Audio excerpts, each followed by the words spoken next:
परमेश्वर के वचन से आज हम एक और बहुत ही महत्वपूर्ण विषय के ऊपर अपना ध्यान केंद्रित करने जा रहे हैं। और आज जिस विषय के ऊपर हम परमेश्वर के वचन से अपना ध्यान केंद्रित करने का प्रयास करेंगे, यदि एक बार आप उस विषय को समझ गए तो बहुत सारी बातें जो आपके आत्मिक जीवन के अंदर रुकावट बनी हुई हैं और आपको आगे बढ़ने से रोक रही हैं, आप उन सब चीजों के ऊपर ओवरकम होकर के जय प्राप्त करके आगे बढ़ने पाएंगे। आज परमेश्वर के वचन से हम इमोशनल पेन जो होता है, भावनात्मक दर्द जो होता है, उसके ऊपर अपना ध्यान केंद्रित करने जा रहे हैं। और हम इस बात को देखेंगे कि कैसे बाइबल के अंदर जो नायक बताए गए हैं, कैसे उनके इमोशनल पेन जो थे वो उनके डाउनफॉल का कारण बने थे और किस प्रकार से परमेश्वर का दंड उनके ऊपर आ गया था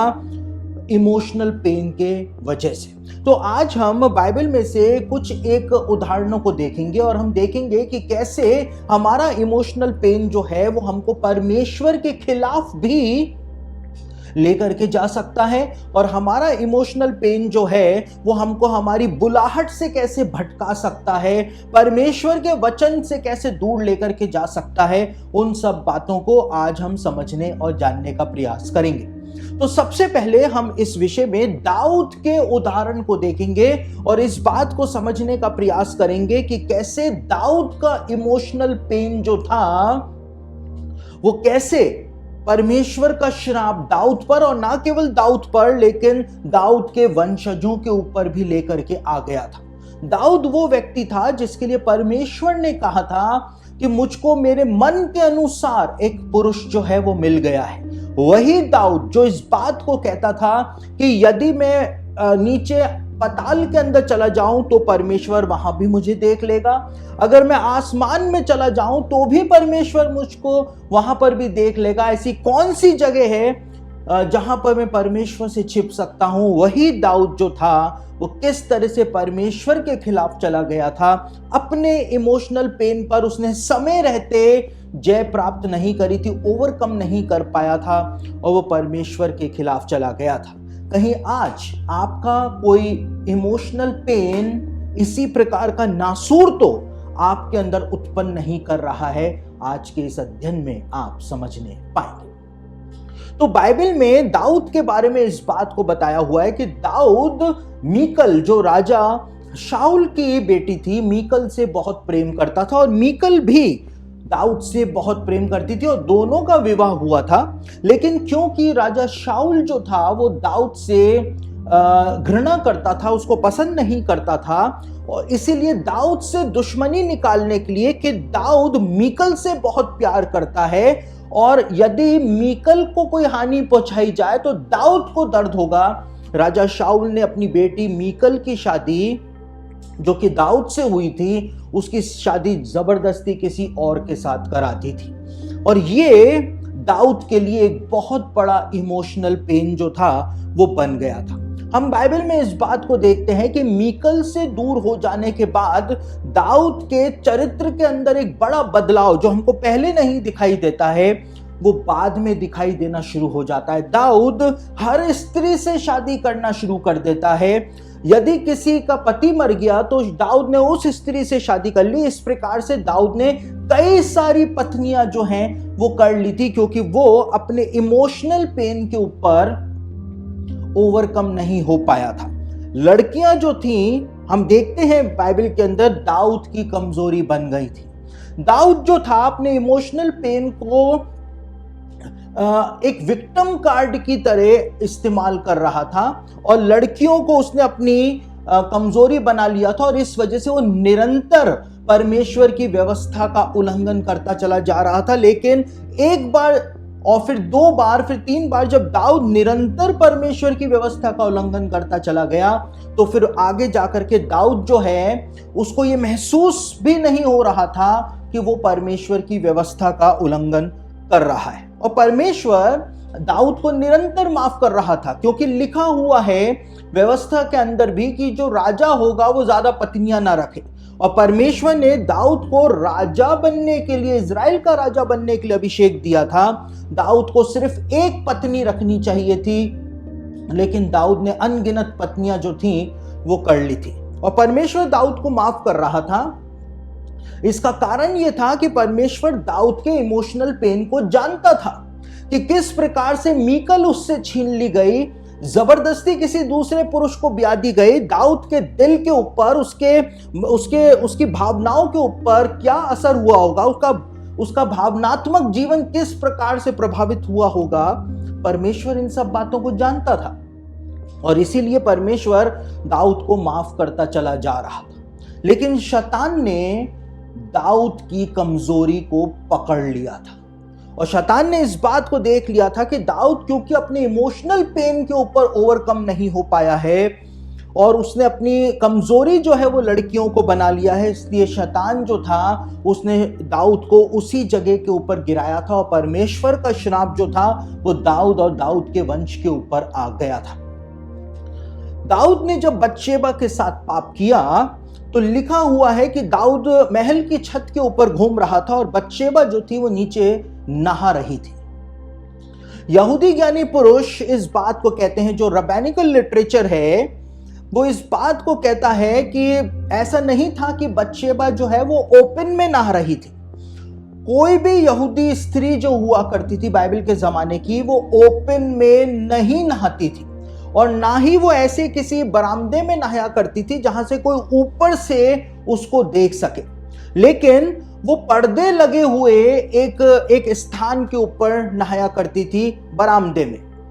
और बत्शेबा जो थी, यहूदी ज्ञानी पुरुष इस बात को कहते हैं, वो भी ऐसी ही जगह के ऊपर नहा रही थी जहां पे पर्दे लगे हुए थे। लेकिन यहूदी ज्ञानी पुरुष इस बात को बताते हैं, यहूदी इतिहास इस बात को बताता है, हालांकि बाइबल में यह बात नहीं बताई गई है, बाइबल में सीधा बताया गया है कि बत्शेबा नहा रही थी बिना कपड़ों के और दाऊद ने बत्शेबा को देख लिया था।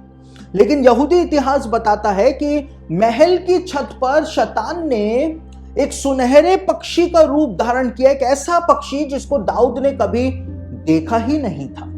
उस पक्षी का रूप धारण करके शैतान जो था वो पहले दाऊद के सामने आया और उसके बाद जब दाऊद ने उस पक्षी को पकड़ना चाहा तो वो वहां से उड़ करके उस पर्दे के ऊपर जाकर के बैठ गया जहां पर बत्शेबा जो है वो स्नान कर रही थी, नहा रही थी। और दाऊद ने जब तीर चलाया उस पक्षी को पकड़ने के लिए तो शैतान जो था वो पक्षी के रूप में उस पर्दे पर से उड़ गया और तीर जो था वो पर्दे के ऊपर जाकर के लगा और पर्दा जो था वो गिर गया और दाऊद को बत्शेबा जो है वो नहाती हुई दिखाई दे गई और वो दाऊद के पाप में गिरने का कारण हुआ था।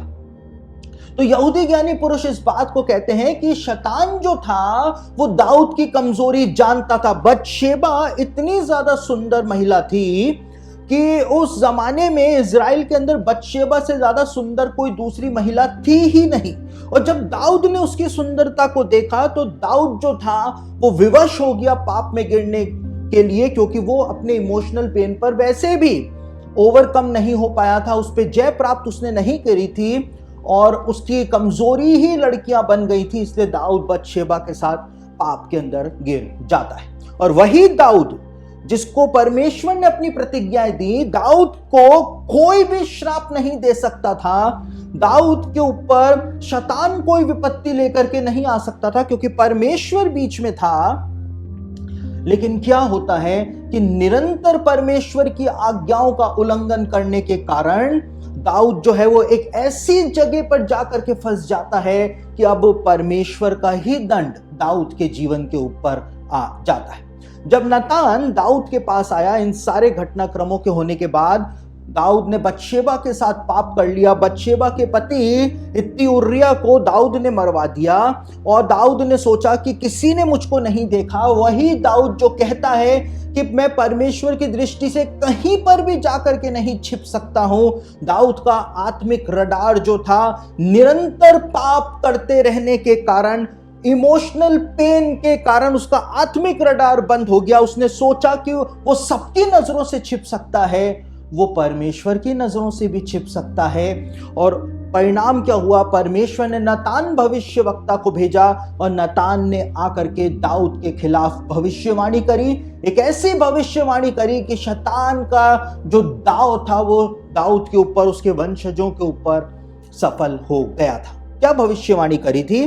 दूसरा शमूएल उसका 12 अध्याय और उसके 10वें वचन के अंदर वो भविष्यवाणी लिखी हुई है। नातान ने दाऊद से कहा, इसलिए क्योंकि तूने ये जो काम कर दिया है, इसलिए अब तलवार तेरे घर से कभी दूर ना होगी, क्योंकि तूने मुझे तुच्छ जानकर हित्ती उरिय्याह की पत्नी को अपनी पत्नी कर लिया है। परमेश्वर ने नातान के द्वारा कहलवाया कि तलवार जो है वो अब दाऊद के घराने के पीछे से कभी नहीं हटेगी, कभी नहीं हटेगी।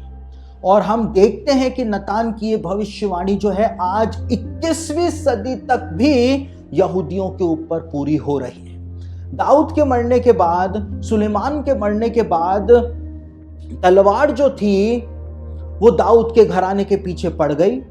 पहले येहू की तलवार उनके पीछे पड़ गई, उसके बाद बेबीलोन के राजा की तलवार उनके पीछे पड़ गई, उसके बाद फारसियों और मादियों की तलवार उनके पीछे पड़ गई, फिर सिकंदर महान के सेनापतियों की तलवार उनके पीछे पड़ गई, रोमन सेना की तलवार उनके पीछे पड़ गई, उसके बाद मसीही राजाओं की तलवार उनके पीछे पड़ गई, फिर मुस्लिम सुल्तानों की तलवार उनके पीछे पड़ गई और हिटलर की तलवार उनके पीछे पड़ गई। और आज की तारीख में भी आतंकवादियों की तलवार जो है वो उनके पीछे पड़ी हुई है, उनको मौत के घाट उतार रही है। क्यों? क्योंकि शैतान दाऊद के उस इमोशनल पेन की वजह से एक बड़ा श्राप जो पीढ़ियों पीढ़ियों शताब्दियों से चला हुआ आ रहा है वो दाऊद पर और उसके वंश के ऊपर लेकर के आ गया था। अपने इमोशनल पेन को दाऊद काबू नहीं कर पाया था और उसने लड़कियों को अपनी कमजोरी जो बना ली थी, उस कमजोरी की वजह से शैतान ने उस कमजोरी का फायदा उठाया था। एक पक्षी बनकर के आया और शैतान दाऊद को बतशेबा को नहाते हुए दिखाना चाह रहा था और उसने उस काम को कर दिया। दाऊद जो पाप में गिरा, एक पाप को छुपाने के लिए उसने दूसरा पाप किया और दाऊद को कोई भी श्राप नहीं दे सकता था, लेकिन दाऊद परमेश्वर का श्राप अपने ऊपर लेकर के आ गया था। कई बार जब हम परमेश्वर की आज्ञाओं को तोड़ते हैं, तो जब आप पहली बार परमेश्वर की आज्ञा का उल्लंघन करेंगे तो आपका कॉन्शियस जो है आपको दोष देगा, एक भारीपन सा आपके अंदर हो जाएगा। लेकिन जब आप निरंतर परमेश्वर की आज्ञाओं का उल्लंघन करते रहेंगे तो धीमे धीमे करके आपका कॉन्शियस आपको दोष देना बंद कर देगा। और यही सबसे बड़ा शैतान का ट्रैप होता है, यही वो स्टेज होती है जब आप सबसे बड़े पाप के अंदर गिर सकते हैं, आप परमेश्वर के खिलाफ जा सकते हैं और परमेश्वर का श्राप, परमेश्वर का दंड, यहां तक कि मृत्यु भी फिर उस समय एक परमेश्वर के जन के ऊपर, चाहे वो स्त्री हो चाहे वो पुरुष हो, उसके ऊपर आ जाती है। दाऊद का इमोशनल पेन उसको ले डूबा था। कहीं आज आपका इमोशनल पेन जो है वो आपको लेकर के तो नहीं डूब रहा है? आपका इमोशनल पेन क्या है? क्या दाऊद की तरह आप भी किसी इमोशनल पेन के शिकार तो नहीं हो रखे हैं? और कहीं वो इमोशनल पेन अंदर ही अंदर आपके अंदर एक नासूर तो नहीं बनता जा रहा है जो आपको धीमे धीमे करके परमेश्वर के खिलाफ लेकर के तो नहीं जाता चला जा रहा है? दाऊद से मीकल अलग हो गई थी, ये उसके लिए एक इमोशनल पेन बन गया था। कहीं आज आपका और आपकी पत्नी के बीच का जो संबंध है, कहीं वो आपके लिए इमोशनल पेन तो नहीं बनते चले जा रहे हैं? आपके और आपकी पत्नी के बीच में अगर तलाक जैसी नौबत आ गई है तो कहीं वो आपके लिए कोई इमोशनल पेन तो नहीं बनता चला जा रहा है? आपकी पत्नी ने या आपके पति ने आपको तलाक के केस के अंदर फंसाया हुआ है, कहीं वो तो आपके लिए कोई बड़ा इमोशनल पेन नहीं बनता चला जा रहा है? हो सकता है कि आपके पति ने आपको धोखा दे दिया और किसी दूसरी स्त्री के साथ उसने संबंध बना लिए हो सकता है कि आपकी आपकी पत्नी ने आपको धोखा दे करके किसी दूसरे पुरुष के साथ संबंध बना लिए हो और इस वजह से आप इतने भयानक इमोशनल पेन के अंदर आ गए हो कि आपका आत्मिक रडार पूरी तरह से बंद हो गया हो, कहीं आप उस परिस्थिति में तो अपना जीवन नहीं बिता रहे हैं, क्योंकि यदि समय रहते आपने अपने इमोशनल पेन के ऊपर जय प्राप्त नहीं करी तो वो इमोशनल पेन आपको धीमे धीमे करके पूरी तरह से परमेश्वर के खिलाफ लेकर के जा सकता है। और अक्सर जब लोगों को इस प्रकार का इमोशनल पेन हो जाता है, उनकी पत्नी उनको धोखा दे करके चली जाती है या उनका पति उनको धोखा दे करके चला जाता है, तो वो एक ही बात बोलते हैं, वो कहते हैं कि परमेश्वर के भय मानने का क्या फायदा हुआ, अब मैं भी व्यभिचार के अंदर जीवन बिताऊंगा या बिताऊंगी। और इस प्रकार से वो धीमे धीमे करके अपने जीवन को नाश करने के अंदर लग जाते हैं। वही गलती जो दाऊद ने करी। शैतान को पता है कि आपके इमोशनल पेन की वजह से आपकी कमजोरी क्या बनती चली जा रही है और शैतान वहीं पर ही हमला करेगा जो आपकी सबसे ज्यादा कमजोर कड़ी होगी। कई सारे विश्वासियों को प्यार के अंदर धोखा मिल जाता है और एक बार प्यार में धोखा जब उनको मिल जाता है वो उनके लिए एक बड़ा इमोशनल पेन बन जाता है। और खास तौर से लड़कियों के साथ ऐसा होता है, फिर वो कहती हैं कि हम जिंदगी भर ही विवाह नहीं करेंगी, जिंदगी भर ही शादी नहीं करेंगे। कई सारे पुरुष भी, कई सारे जवान लड़के भी ऐसा कहते हैं कि उनको उस लड़की ने प्यार में धोखा दे दिया, इसलिए अब वो जिंदगी भर विवाह नहीं करेंगे। ये इमोशनल पेन जो है वो आपकी कोई ना कोई बड़ी कमजोरी को उत्पन्न कर देगा और शैतान जो है वो मौका चूकता नहीं है, वो आपकी कमजोर कड़ी के ऊपर बहुत जबरदस्त प्रहार करेगा। और जब वो प्रहार करेगा तो आप कब परमेश्वर के खिलाफ जा चुके होंगे आपको समझ में ही नहीं आएगा, क्योंकि बचाने वाला परमेश्वर है और जब परमेश्वर ही आपके विरोध में होगा तो फिर आपको कोई भी नहीं बचा सकेगा। तो दाऊद का इमोशनल पेन उसको कब परमेश्वर से दूर ले गया था, दाऊद को पता ही नहीं चल पाया था। आपका इमोशनल पेन कहीं आपको परमेश्वर से दूर तो नहीं ले जा रहा है।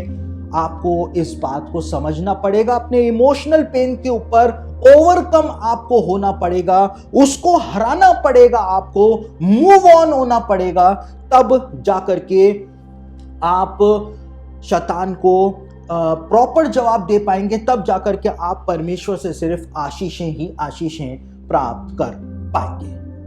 जो दूसरा उदाहरण मैं आपके सामने रखना चाहूंगा, जो इमोशनल पेन का उदाहरण है, वो शिमशोन का हम पुराने नियम के अंदर देखते हैं। शिमशोन जो था उसको रियल लव हो जाता है, रियल लव, सच्चा प्यार। वासना की पूर्ति वो नहीं कर रहा था, लेकिन उसको सच्चा प्यार हो जाता है एक फिलिस्ती लड़की से, तिम्ना में रहने वाली एक लड़की से। और लिखा हुआ है न्यायियों की पुस्तक उसका 14 अध्याय 1 से लेकर 3 वचन के अंदर, शिमशोन जो है वो तिम्ना को गया और तिम्ना में एक फिलिस्ती स्त्री को शिमशोन ने देखा।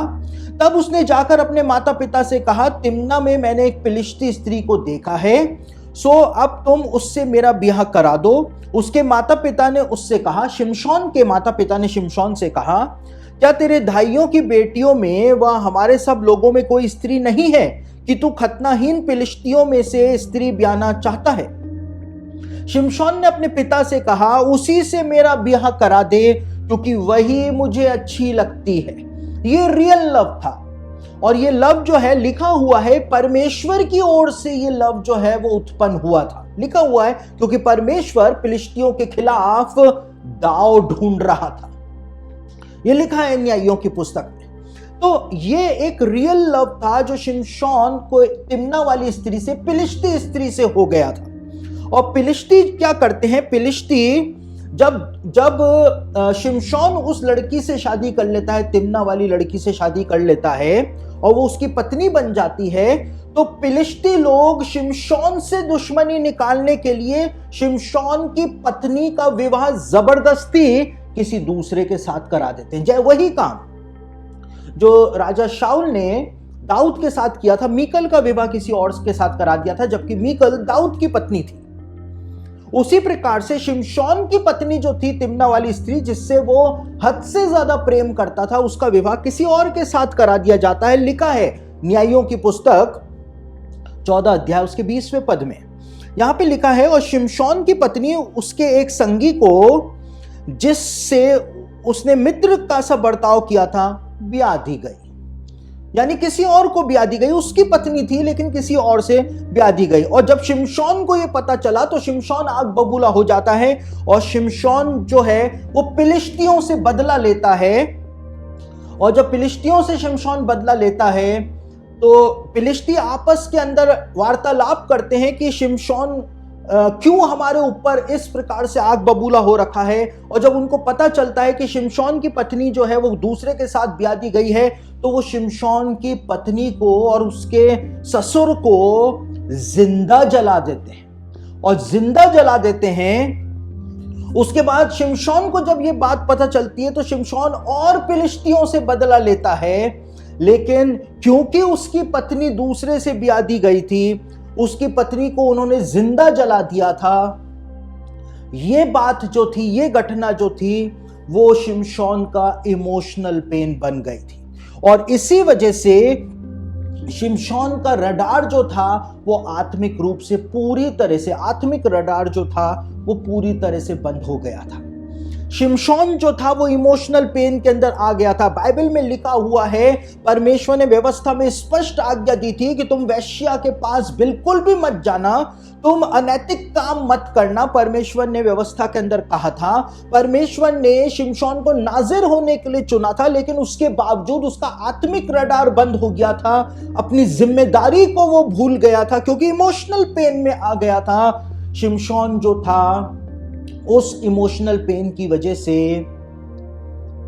एक वेश्या के पास चला जाता है। लिखा है न्यायों की पुस्तक उसका 16 अध्याय उसके पहले वचन के अंदर इसी बात को बताया गया है। वहां पर लिखा है, तब शिमशोन अज्जा को गया और वहां एक वेश्या को देखकर उसके पास गया। यानी कि शिमशोन का आत्मिक रडार पूरी तरह से बंद हो चुका था।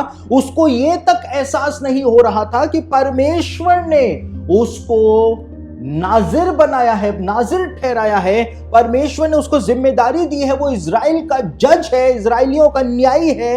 लेकिन उसके बावजूद वो एक फिलिस्ती वेश्या के पास चला जाता है और उसी के साथ रहना शुरू कर देता है। और उसी के साथ जब वो रहता है, अपने पाप को निरंतर दोहराता रहता है। उसका इमोशनल पेन जो उसकी पत्नी के मारे जाने के कारण उत्पन्न हुआ था, उसका परिणाम यह होता है कि वो परमेश्वर के खिलाफ जब निरंतर चलता चला जाता है, उसका परिणाम यह होता है कि अंत में फिलिस्ती शिमशोन की आंखें फोड़ देते हैं। और वही वेश्या जो थी वो उसको धोखा भी दे देती है और अंत में जाकर के बिल्कुल अपने जीवन के अंतिम पड़ाव पर जाकर के जब शिमशोन की आत्मिक आंखें खुलती हैं, उसका आत्मिक रडार वापस से काम करना शुरू कर देता है। तो उसके बाद शिमशोन जो है, हम देखते हैं कि वो भी फिलिस्तियों के साथ उस इमारत के अंदर दब करके मर जाता है। एक दर्दनाक मौत जो है वो शिमशोन जैसे महावीर की हमको वहां पर देखने को मिल जाती है। शिमशोन का इमोशनल पेन जो था वो उसको परमेश्वर की आज्ञाओं के खिलाफ ले गया था। जो जिम्मेदारी परमेश्वर ने उसको दी थी, अपने आत्मा का सामर्थ्य बल उसको परमेश्वर ने दिया था, लेकिन वो अपने इमोशनल पेन के ऊपर जय प्राप्त नहीं कर पाया। और उसका परिणाम यह हुआ कि उसी इमोशनल पेन ने शिमशोन को मृत्यु तक पहुंचा दिया था। आपका इमोशनल पेन कहीं आपके साथ इस प्रकार का व्यवहार तो नहीं कर रहा है? कहीं आपके किसी प्रियजन की मृत्यु ने आपको तोड़ करके तो नहीं रख दिया है? जैसे शिमशोन की पत्नी की मृत्यु ने शिमशोन को तोड़ करके रख दिया था, वो इमोशनल पेन में आ गया था। कहीं वैसा तो आपके साथ नहीं हो रहा है? मैंने देखा है अपनी सेवकाई के अंदर एक व्यक्ति को, एक मसीही व्यक्ति को, कि उनकी पत्नी की जलने की वजह से मृत्यु हो गई थी।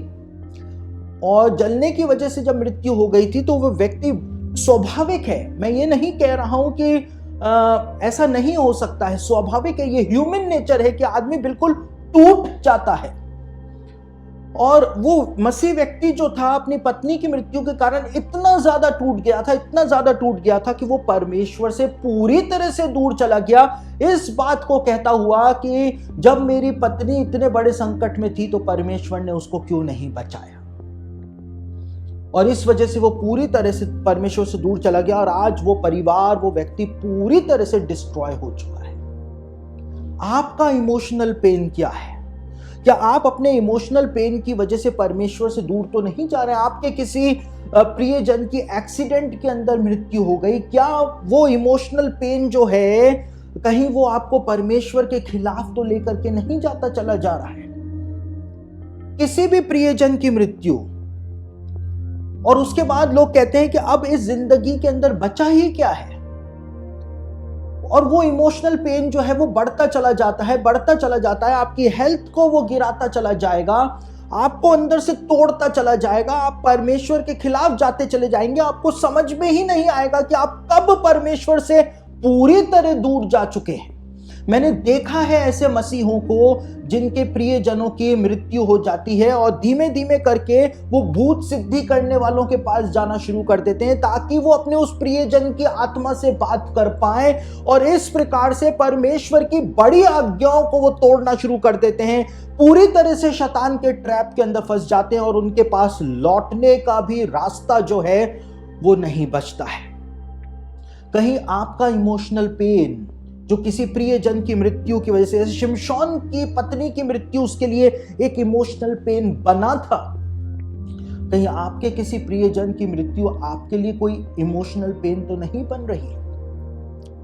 देखिए, मैं आपको अपनी पर्सनल टेस्टिमनी यदि बताऊं तो जब मेरे पिताजी की, मेरे पापा की जब मृत्यु हुई थी तो मेरे पापा जो थे उनको कैंसर हो गया था और उनको लास्ट स्टेज जब थी, जब हमको पता चला था कि उनको कैंसर हो गया है, और मेरे पापा की जो तबीयत थी वो दिन प्रतिदिन जो है वो खराब होती ही चली जा रही थी, और वो मुझको बुला करके बार बार बोला करते थे कि मेरे लिए प्रार्थना कर दो, और मैं उनके लिए प्रार्थना करता था। मेरे पापा जो थे उनको इस बात का विश्वास था कि मेरा बेटा परमेश्वर का दास है और मेरा बेटा यदि मेरे लिए प्रार्थना करेगा तो प्रभु मुझको जरूर से चंगा करेगा। और मैं निरंतर 1-1.5 साल तक उनके लिए प्रार्थना करता रहा, लेकिन मेरी प्रार्थनाओं को उत्तर नहीं आया। कभी उनकी तबीयत ठीक हो जाती थी, फिर और ज्यादा खराब हो जाती थी, और इस तरह से एक दिन उनकी 2022 के अंदर मृत्यु हो गई थी। वो जो घटना घटित हुई थी कि मेरे पापा जो थे उनकी मृत्यु हो गई थी, वो मेरे लिए एक इमोशनल पेन बन गया था।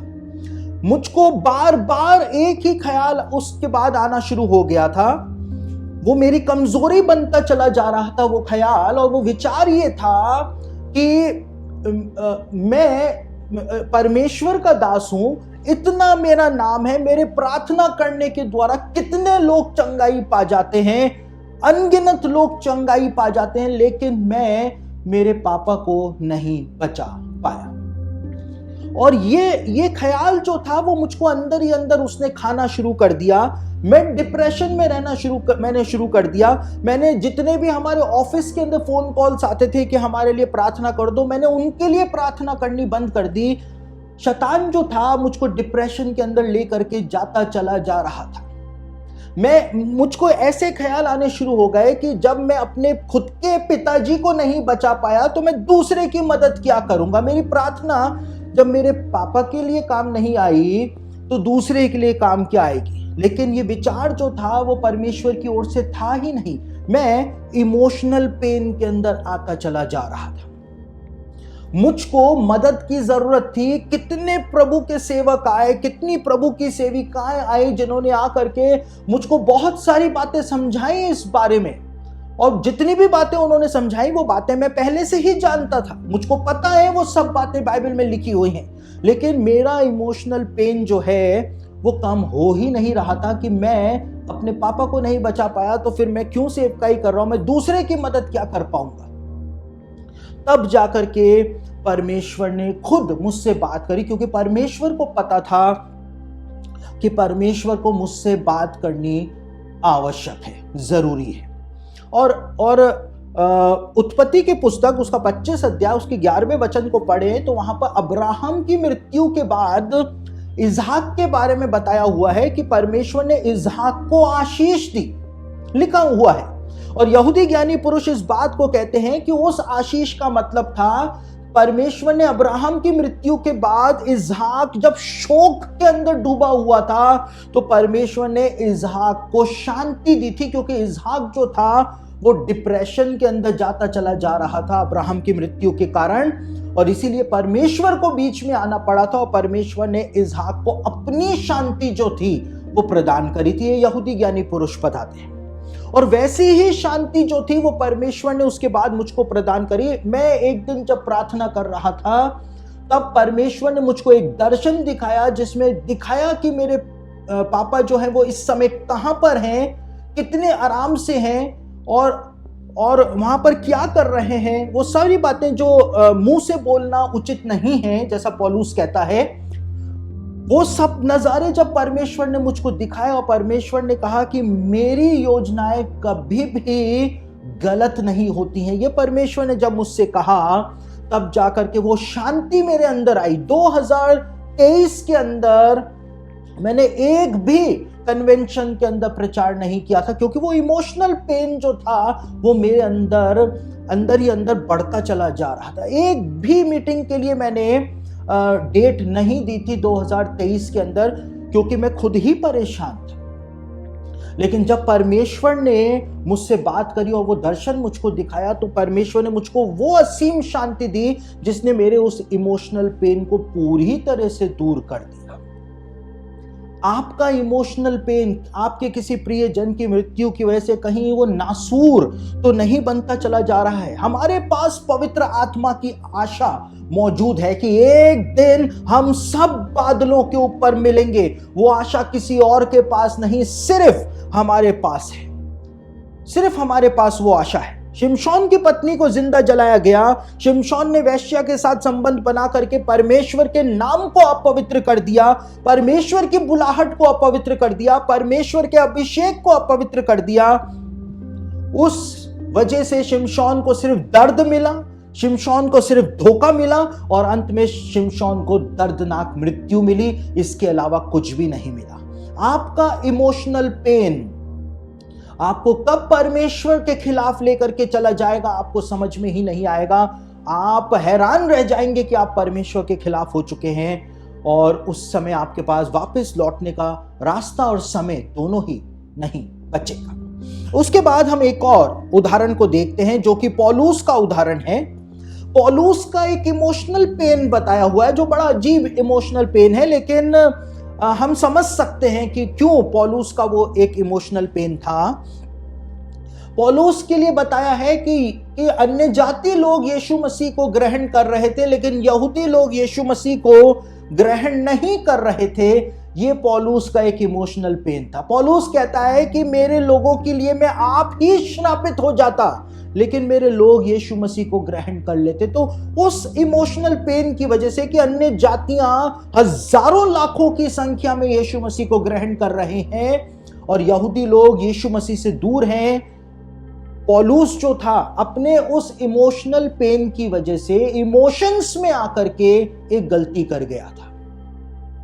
परमेश्वर ने पौलुस को अन्य जातियों के लिए प्रेरित बनाया था, अन्य जातियों के लिए ठहराया था, यहूदियों के लिए नहीं ठहराया था। पौलुस इमोशनल पेन में आकर के यरूशलेम की तरफ लौटना शुरू कर देता है कि अब वो यहूदियों को परमेश्वर का संदेश सुनाएगा, सुसमाचार का प्रचार उनके बीच में करेगा, जबकि वो उसके लिए ठहराया ही नहीं गया था, बुलाया ही नहीं गया था। खुद पौलुस ने इस बात को कहा है।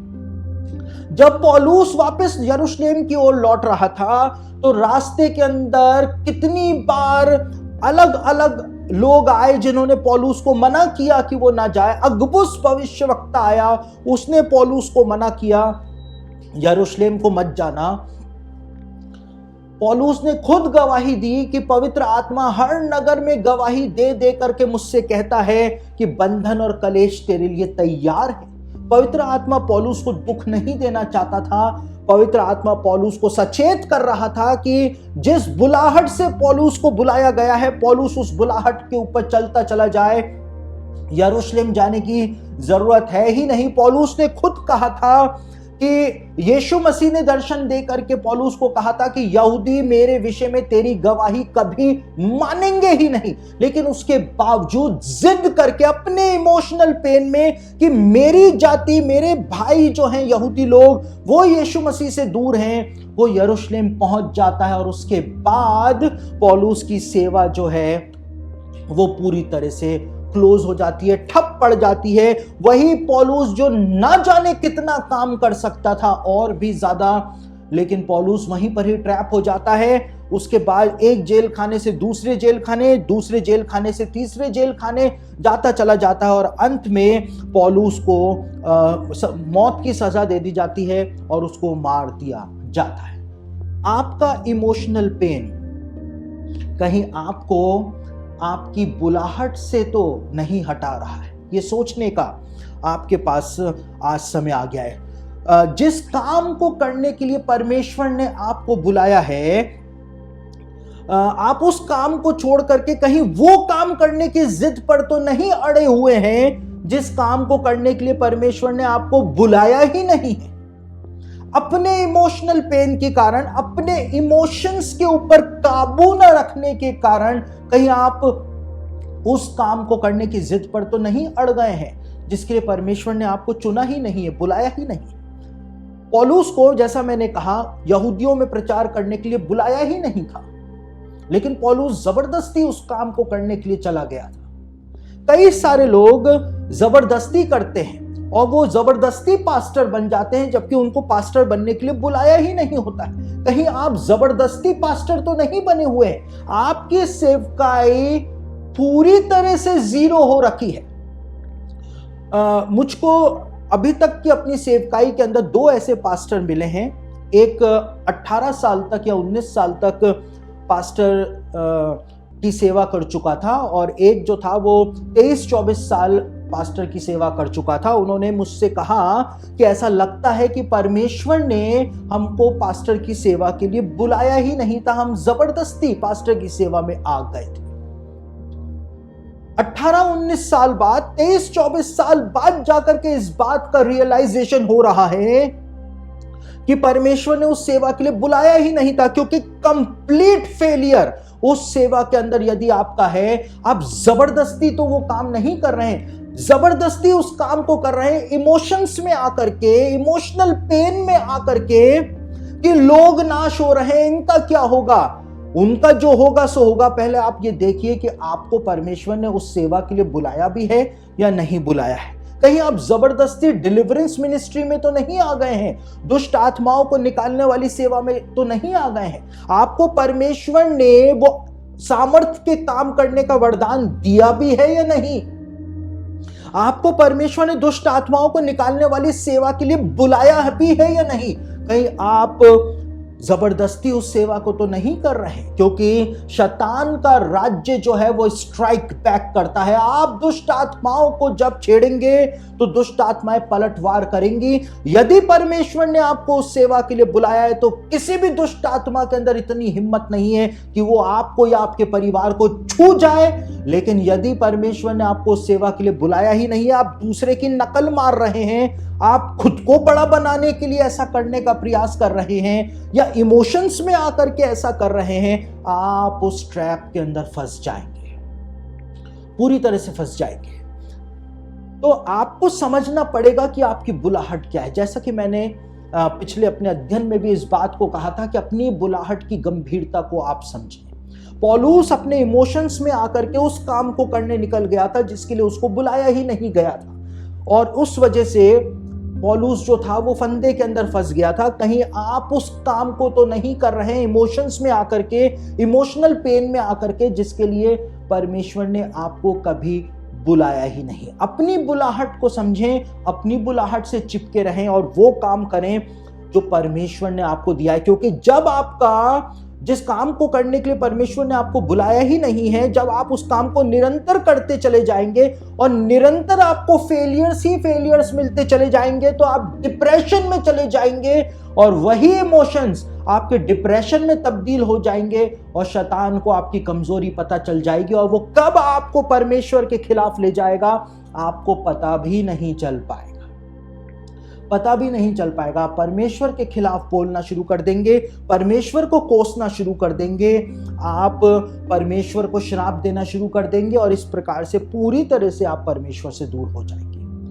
आपको समझना पड़ेगा कि कहीं आप किसी इमोशनल पेन के शिकार तो नहीं हो रहे।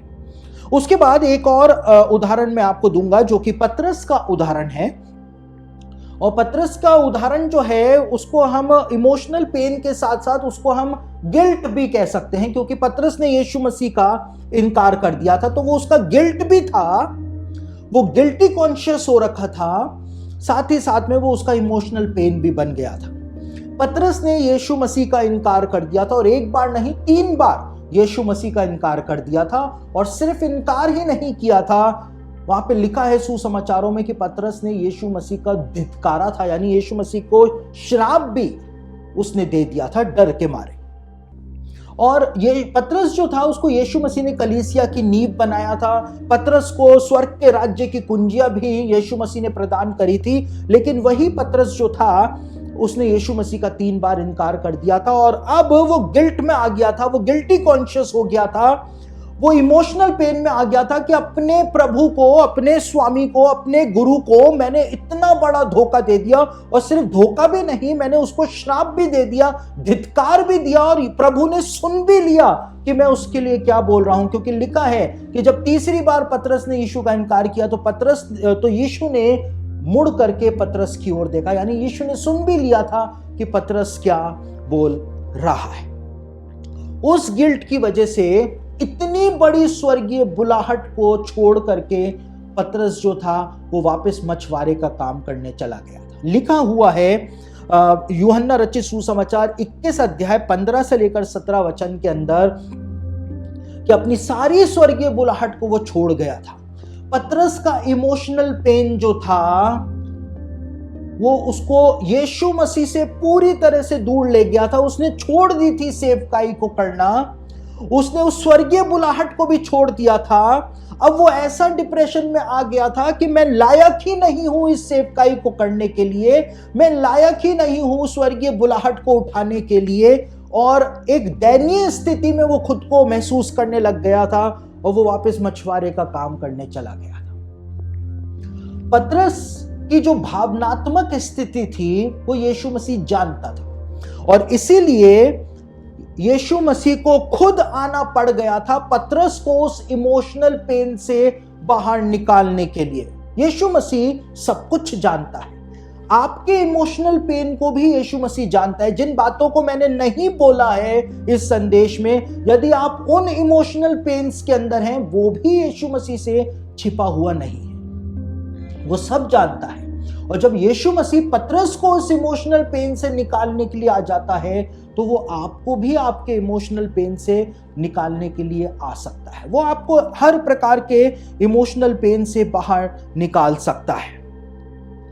देखिए, आपकी जो बुलाहट है, आपकी जो सेवकाई है, या आपको जिस काम के लिए बुलाया है, यदि आपने कुछ ऐसा कर दिया, कई सारे विश्वासी जो होते हैं वो घोर व्यभिचार कर देते हैं, घोर। कई सारे विश्वासियों को मैंने समलैंगिकता के पाप में भी गिरते हुए देखा है, और उसके बाद वो इतने ज्यादा गिल्टी कॉन्शियस हो जाते हैं, कि वो कहते हैं मैं क्या मुंह लेकर के परमेश्वर के सामने जाऊंगा, मैं क्या मुंह लेकर के जाऊं परमेश्वर के सामने, और वो परमेश्वर से दूर होते चले जाते हैं। पतरस ने यीशु मसीह को धोखा दे दिया था, हो सकता है आपको किसी ने धोखा दे दिया और वो आपके लिए इमोशनल पेन बन गया।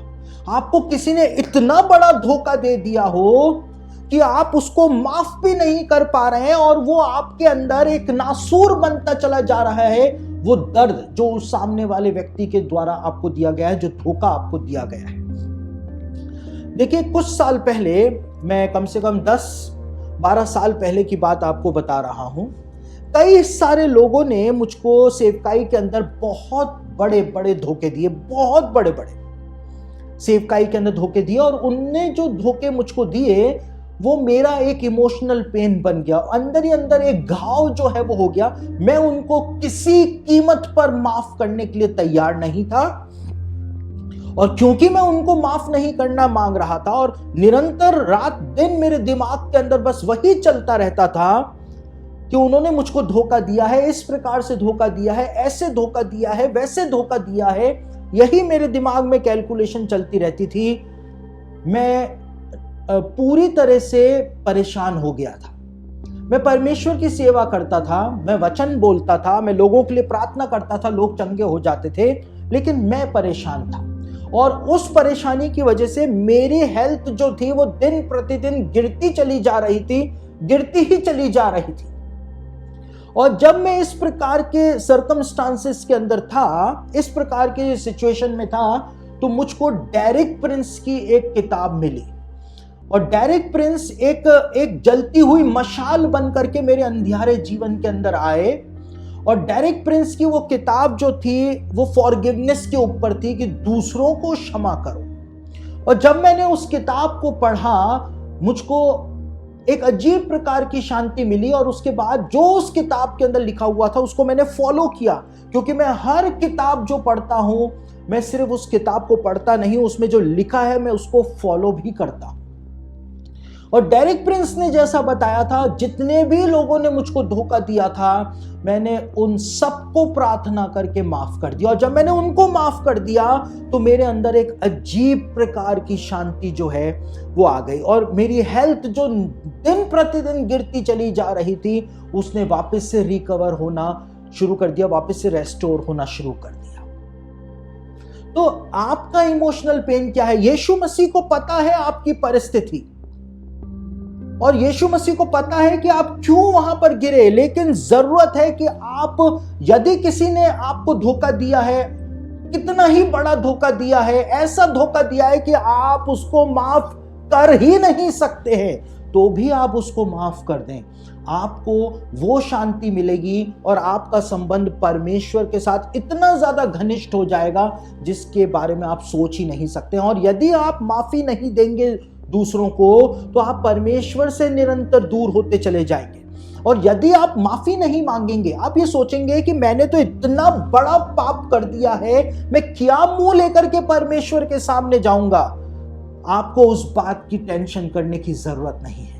वो परमेश्वर का काम है कि वो आपका चेहरा किस प्रकार से देखेगा। आपको परमेश्वर के सामने जाना है और आपको परमेश्वर के सामने जा करके माफी मांग लेनी है, चाहे आपके पाप कैसे ही क्यों ना हो, चाहे आप समलैंगिकता में भी गिर गए हो। एक बार परमेश्वर को तो मौका दे करके देखें, यीशु मसीह के लहू को एक बार तो और मौका दे करके देखें, वो आपके जिंदगी को बदल करके रख सकता है। आप व्यभिचार, घोर व्यभिचार में गिर सकते हैं, आपने कोई और बहुत बड़ा पाप किया होगा, आप आकर के यीशु मसीह से माफी मांग लें, परमेश्वर के पास आ जाएं। पतरस जो था वो दूर भाग रहा था, पतरस गिल्टी कॉन्शियस हो गया था, वो अपनी उस स्वर्गीय बुलाहट को छोड़ करके भाग रहा था। पतरस को क्या पता था, कुछ दिनों के बाद ही जब पतरस प्रचार करेगा, 3000 लोग जो हैं वो यीशु मसीह के पास आ जाएंगे। पतरस को क्या पता था कि पवित्र आत्मा सामर्थ के साथ आएगा तो आग की लपट जो है वो पतरस को मिलने जा रही है। पतरस तो सब कुछ छोड़ करके, अपनी पूरी बुलाहट को छोड़ करके यीशु मसीह से दूर जा रहा था। यदि आज आप भी ऐसा करके बैठे हुए हैं, आपको वापस लौटने की जरूरत आ गई है। यीशु मसीह के चरणों में जाएं, क्षमा मांगें, आपके इमोशनल पेन को आपकी जिंदगी के ऊपर आप हावी ना होने दें, क्योंकि यदि आपने अपने इमोशनल पेन को अपनी जिंदगी के ऊपर हावी होने दिया तो आपका हाल दाऊद की तरह, शिमशोन की तरह और पौलुस की तरह हो जाएगा। आप ट्रैप हो जाएंगे, लेकिन आपको ट्रैप नहीं होना है, आपको वहां से निकल करके आना है, क्योंकि एक सुनहरा भविष्य जो है परमेश्वर ने आपका रखा हुआ है। अपनी गलती को मान लें। आपके इमोशनल पेन की वजह से यदि आप टूटे हुए हैं, आपके अंदर गुस्सा है दूसरों के लिए, आप वो गुस्सा भी परमेश्वर के ऊपर जाकर के वहां पे परमेश्वर के सामने प्रकट कर दें। उसके बाद जो शांति आपके अंदर आएगी, यीशु ने कहा मैं अपनी शांति तुम्हें दिए जाता हूं। और ये सब मैं हवा में बातें नहीं कर रहा हूं, ये कोई किताबी बातें नहीं है। मैंने अपनी पर्सनल टेस्टिमनीज आपके साथ शेयर करी है।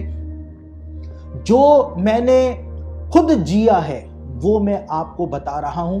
आप उसको फॉलो करके देखें, आपका जीवन जो है वो पूरी तरह से यीशु मसीह बदल करके रख देगा।